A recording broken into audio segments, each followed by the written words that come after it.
House Financial Services Committee Chairman Barney Frank joins us now from Capitol Hill with more on what the president outlined today. Again, new limits on size for banks, new limits on proprietary trading. Mr. Chairman, as always, appreciate the time. Thanks for joining us. And off the top, I wanted to ask your sense of these proposals. You had the chance to do many of these same things in the bill that you cleared through the House of Representatives. There are some similarities, yet you didn't go as far as the president is now calling on the administration, on Congress to go. Is he going too far?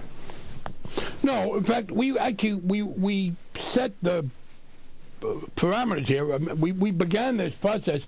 In some ways, by the way, we've gone farther. I would just note, with regard to both size and the ability of banks to do other things, we have empowered the regulators, if they find reason to do that, to do even more. That is, the president's setting a size cap, but the regulators under our bill could reduce particular institutions even more.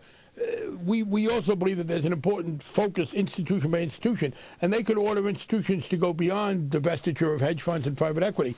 The argument is this: when we did in our bill empower the regulators to do everything the president is talking now about mandating, our view was that the Obama administration would almost certainly use these powers. What the president says, and I think there's an argument here, well, yes, we're going to use them, but how do we know the next administration won't undo them and cause the kind of problems we had before? So we are close. He takes it a step further in terms of mandating it. I will say this, with regard to mandating divestiture, you have to, I think, do that in a sensible way. That is, it would be a mistake to mandate divestiture of all the hedge funds, of all the private equity entities that might be covered within a short period of time. You create fire sale conditions. And I will be pushing in the legislation to mandate that this be done in a way over a time period that doesn't cause that kind of asset deterioration. What sort of time period, sir, would you be thinking about? 5 years, 10 years? I think 5. 5 is almost certainly as long as you need, and you would stagger them too. You wouldn't do them all in the 5th year. But that's something we will be looking at. But we certainly are aware that you don't want to do it all at once. And, sir, can you explain to us exactly how this would work? What would happen to J.P. Morgan Chase if these rules were indeed to be adopted, to be pushed through in legislation? Can you walk us through what the impact would be?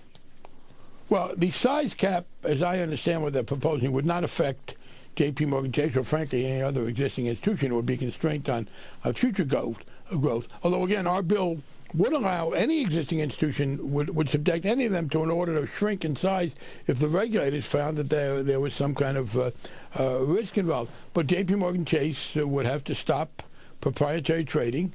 That has to be defined. It's Paul Volcker, who's been the man behind many of these proposals. It agrees. You have to define proprietary trading carefully, and they would not be able to own a hedge fund or private equity. With regard to Goldman Sachs, I think you'd get an easier response. My guess is if these become laws, I expect them to, Goldman Sachs would give up its bank charter. They were not really a bank for much of the time. I don't think the bank charter is essential to their operations.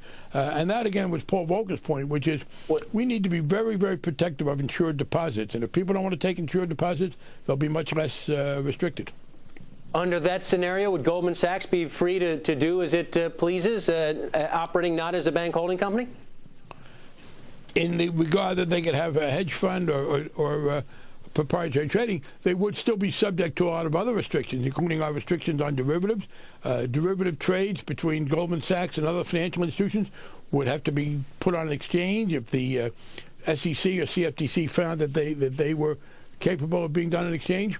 There would be a systemic risk regulator that would be there to make sure they did not get over-leveraged, and that would be empowered to order them to restrict their activity or build up their capital. Nobody would be allowed to do what I think was one of the most dangerous things, which is to trade in loans that were made by lenders who have no stake whatsoever in whether there is repayment. One of the things our bill does is to say there will not be 100% securitization of anything that has any element of risk, and that the regulators are mandated to impose at least 5 up to 10% risk retention on a whole lot of these loans. Now, again, that's something that wasn't present, and they'll all be subject to that.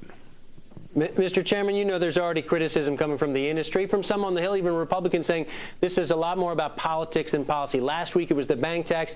Today it's new limits on bank size and, again, some of their business activities. You want to respond to that notion? Is the president beating up on the banking sector at a time of economic uncertainty?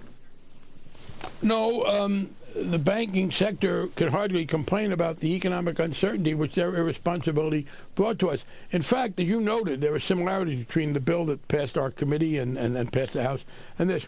In the fall, when Paul Kanjorski, the chairman of the committee, brought forward this very reasonable amendment to give the regulators the power to do these breakups, the Republicans all voted against it unanimously. It passed our committee on a party line vote. So Republican opposition to this is longstanding. It is, and it goes back, frankly, to the period before we took the majority. They don't believe in regulation. I think that's a major reason why we are in the trouble we are in today. So it's perfectly consistent for the Republicans to oppose this. As to the bank tax, the notion that they have no objection to the banks giving out enormous bonuses, but object to 10% of the bonus amount being made in taxation doesn't make sense to me. It certainly makes no economic sense. To the extent that you're worried about the banks not having the ability to make loans, money paid in bonuses has exactly the same economic impact as the money that would be paid in taxes. So, no, I think that the Republicans are simply reverting to what I think is a failed policy of saying we're not going to regulate these financial institutions, let the market run everything.